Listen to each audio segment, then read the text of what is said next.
पिछले 28 वर्षों से समाज सेवा के क्षेत्र में काम कर रही है। मैं हूं डॉक्टर नम्रता आनंद। मुझे समाज सेवा के लिए भारत सरकार की तरफ से राष्ट्रीय युवा पुरस्कार 2004 में मिला। मैं जब स्टूडेंट थी तब मैंने दीदी जी फाउंडेशन बनाया था। मैं चितकोहरा पुल के नीचे गरीब बच्चों को पढ़ाती थी। उस टाइम पे जब मुझे भारत सरकार ने सम्मानित किया, सभी मुझे पागल कहते थे कि ये जाती है, गरीब को क्या बदल देगी, क्या चेंज लाएगी, गरीब को पढ़ा रही है।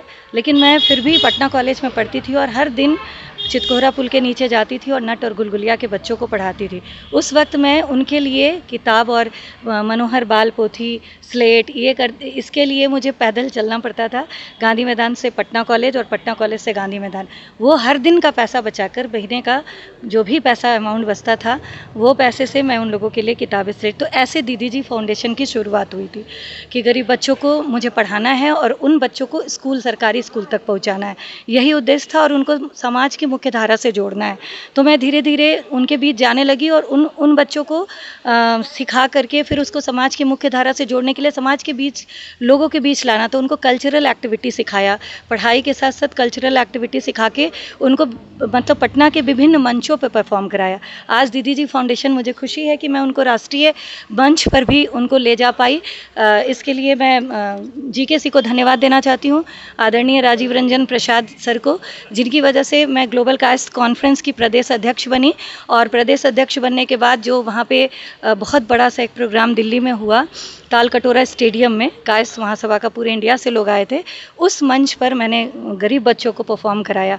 तो मेरा सपना था कि गरीब बच्चे राष्ट्रीय मंच को परफॉर्म करें, तो वो वहाँ पे परफॉर्म। इसी तरह से उन बच्चों के लिए साथ साथ मैंने शिक्षा के साथ साथ फिर मैं स्वास्थ्य में गई। तो जहाँ मुझे दिव्यांग लोग मिलते थे, चाहे रोड चलते, किन्हीं को ट्राईसाइकिल की ज़रूरत है, किन्हीं का हाथ पैर कटा हुआ है तो उनको आर्टिफिशियल लिम्स की ज़रूरत है, तो वैसे लोग जहाँ भी मुझे नज़र आते थे, तो मैं विमल जैन, पद्मश्री विमल जैन को धन्यवाद देना चाहती हूँ कि विमल जैन की वजह से मैं बहुत सारे लोगों के बीच का आर्टिफिशियल लिम्ब, जैसे हाथ कटा हुआ है तो उनको हाथ लगाया गया, पैर कटा है तो उनको पैर, और वो चलने लगे, वो समाज में अपना जीवन निर्वाह अच्छे से करने लगे।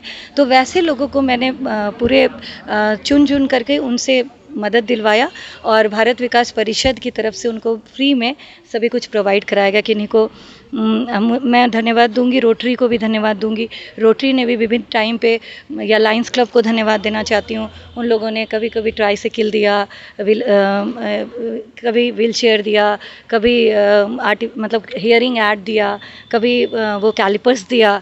तो मैं बहुत सारे संस्थाओं से जुड़कर काम कर रही थी, क्योंकि उस टाइम मुझे था कि मुझे नौकरी करना है। केवल कोई ऐसा नहीं था कि ज़रूरत थी, बट मुझे किसी ने कहा था कि 1000 कमा के दिखाओ तब समाज सेवा करना। तो मैंने इसी बात को चैलेंज के रूप में लिया था और मैं सरकारी नौकरी मैंने ज्वाइन किया। और आज 20 वर्षों से मैं मध्य विद्यालय सिपारा की शिक्षिका हूँ और मेरा भी 15 वर्ष और नौकरी है। और मैं कोशिश कर रही हूँ कि मैं और भी दीदी जी फाउंडेशन, ये पहली संस्था है जो बिना सरकार के मदद से चल रही है और बिना सरकार के 1 रुपये ऐड से चल रही है। ये संस्था को मैं चला रही हूँ लोगों की मदद से। आप जैसे समाज के उन लोग जो चाहते हैं कि मुझे कुछ काम करना है, मैं कहाँ करूँ समझ नहीं आ रहा, तो आप आ जाइए। अगर उनको 200 पैकेट फूड्स बांटने हैं गरीबों में, तो वो पैकेट्स आप बनवा के लाइए, मैं बंटवा दूँगी। अगर किसी को, बच्चों को स्टेशनरी आइटम देना है तो वो स्टेशनरी वो लेके आ जाए, मैं बंटवा दूँगी। तो सेवा तो हर तरह से की जा सकती है, कोई ज़रूरी नहीं है कि मैं किसी से पैसा लेकर ही सेवा करूँ। हर साल 1000 कंबल दीदी जी फाउंडेशन की तरफ से हम लोग रात के 11 बजे, 10 बजे से निकलते हैं, 12 बजे तक जो सड़कों पर लोग मिलते हैं, सोए हुए, ठंड से ठिठुरते हुए लोग मिलते हैं, साइकिल रिक्शा वाले, ठेला वाले, पेड़ के नीचे सोए हुए लोग, उन लोगों को चुपचाप उठा के हम लोग चले आते हैं। जिनको सही में मुझे लगता है या हमारी टीम को लगता है कि नीड है, उनको हम लोग ये जा करके प्रोवाइड कराते हैं। और फिर गरीब में, स्लम में, वृद्धाश्रम में जाकर, या फिर स्लम एरिया में बुज़ुर्गों को चुनते हैं, क्योंकि बुज़ुर्ग ही एक ऐसे हैं जो अभी निसहाय हैं और शायद उनके घर से भी उनको उतना सपोर्ट नहीं मिल पा रहा है, जैसा मैं समाज में देख पा रही हूँ। तो मुझे ऐसा लगता है कि जिस भी स्लम में जाते हैं तो वहाँ अभी सबको देना तो पॉसिबल नहीं है, तो हम लोग बुज़ुर्गों को चुनते हैं और बुज़ुर्गों को हम लोग कंबल डिस्ट्रीब्यूट करते हैं। तो बहुत सारे बहुत सारे तरीके से हम लोग कंबल डिस्ट्रीब्यूशन, दिव्यांग लोगों को डिस्ट्रीब्यूशन, उसके बाद नेत्रहीन बच्चों के बीच, हम कुम्हरार में नेत्रहीन बच्चों के बीच जाते हैं, वहाँ पे भी बच्चों के साथ हम लोग कुछ पर्व त्यौहार मनाना हो, होली मनाना हो, राखी मनाना हो, या जब बच्चे वहाँ अवेलेबल हैं छुट्टी में, जब घर नहीं जाएँ तो हम लोग नेत्रहीन बच्चों के बीच जाते हैं। या कदम कुआं में भी नेत्रहीन बच्चों का बॉयज़ का स्कूल है, फिर वहाँ गर्ल्स का स्कूल है कुम्हरार में। फिर हम लोग मतलब ऐसे जो भी संगठन हैं या जो सच में नीडी लोग हैं, उन लोगों के लिए दीदी जी फाउंडेशन काम कर रहे हैं। से रुद्राभिषेक के साथ आपने ओपनिंग भी किया है। हाँ, दीदी जी एक्चुअली देखिए, फ़ंड तो जनरेट करना है, तो मैं गरीब महिलाओं को सिलाई सिखाती हूँ। तो गरीब महिलाएं जब सिलाई सीखती हैं तो उनको फिर काम भी चाहिए।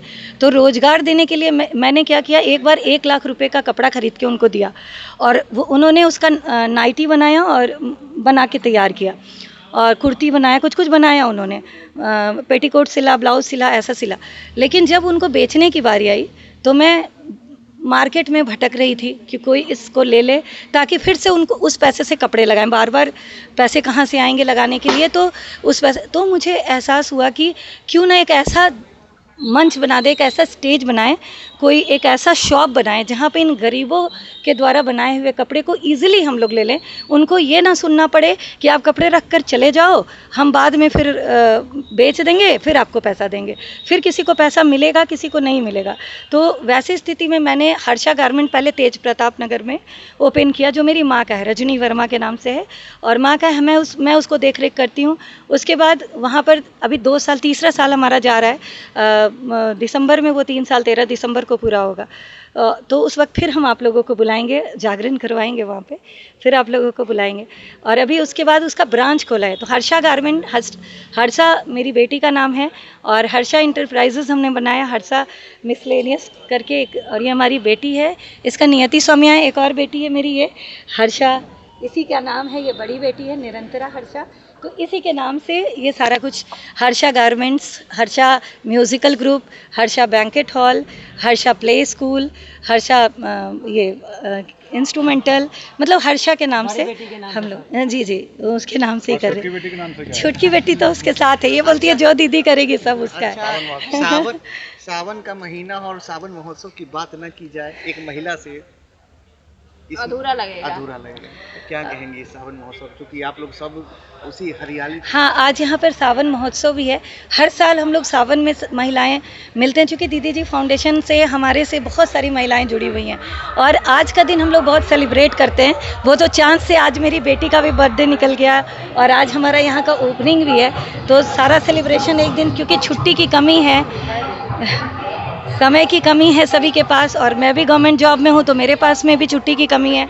तो हम लोगों ने एक साथ ये सारा कुछ सेलिब्रेट किया, और ये जो महिलाएं आपको दिख रही हैं, ये सभी भाभी, दीदी, सभी लोग, इन लोगों की वजह से ही आज का ये सावन महोत्सव सफल हुआ है, और बहुत ही सुंदर कार्यक्रम है, होने वाला है अभी।